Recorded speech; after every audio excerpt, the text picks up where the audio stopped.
பல ஆயிரம் ஆண்டுகளுக்கு முந்தைய காலகட்டத்தில் வைகுண்டத்தில் இருக்கும் பெருமாளின் திருமார்பில் லட்சுமி தேவி இளைப்பாறிக் கொண்டிருந்தாள். ஒரு நாள் தன் கணவரின் திருமார்பில் எட்டி உதைத்த புருகு முனிவரை தன் நாயகன் கண்டிக்கவில்லையே என்ற கோபத்தில் லட்சுமி தேவி சொர்க்கத்திலிருந்து கணவரை பிரிந்து பூலோகம் வந்தாள். மனைவியை பின்தொடர்ந்து பூலோகம் வந்த விஷ்ணு பகவான் அவரின் கோபம் தணியும் வரை அங்கேயே தங்கியிருக்க முடிவு செய்தார். நான் இங்கேயே தங்கியிருப்பேன். பூலோகத்தில் ஒரு மலையரசனின் மகளாக பத்மாவதி என்ற பெயரில் லட்சுமி தேவியும் ஸ்ரீனிவாஸ் என்ற பெயரில் விஷ்ணு பகவானும் மறு அவதாரம் எடுத்தனர். பத்மாவதியை திருமணம் செய்ய ஸ்ரீனிவாஸ் விருப்பம் தெரிவித்தார்.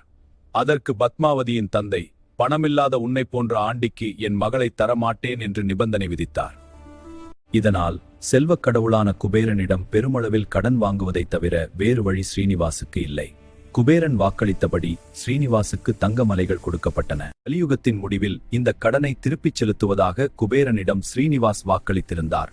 இதுநாள் வரையில் அந்த வரதட்சணையே உச்சபட்சமானது என்பதால் பக்தர்களின் இந்த பரோபகாரத்திற்கு பிரதியுபகாரமாக பக்தர்களின் செல்வத்தை மேலும் பெருக்கவோ அல்லது செல்வத்தின் மீதான பற்றை விலக்கவோ அருள் புரிகின்றார் விஷ்ணு பகவான். எனவே பக்தர்கள் விஷ்ணுவிற்கு செல்வத்தை வாரி வழங்க அவரும் பக்தர்களை பணக்காரர்களாக்குகிறார். இந்த சுழற்சி தொடர்ந்து நடைபெற்று இந்தியாவில் மிக பணக்கார இந்து கோவிலாக திருப்பதியை உருவாக்கியுள்ளது. இந்த அளவிற்கு பக்தர்களிடமிருந்து காணிக்கைகள் குவிந்தாலும் குபேரனிடம் வாங்கிய கருணிலவேனில் இதனால் நிரந்தரமாக பூமியிலேயே சிக்கிக் கொண்டிருக்கிறார்.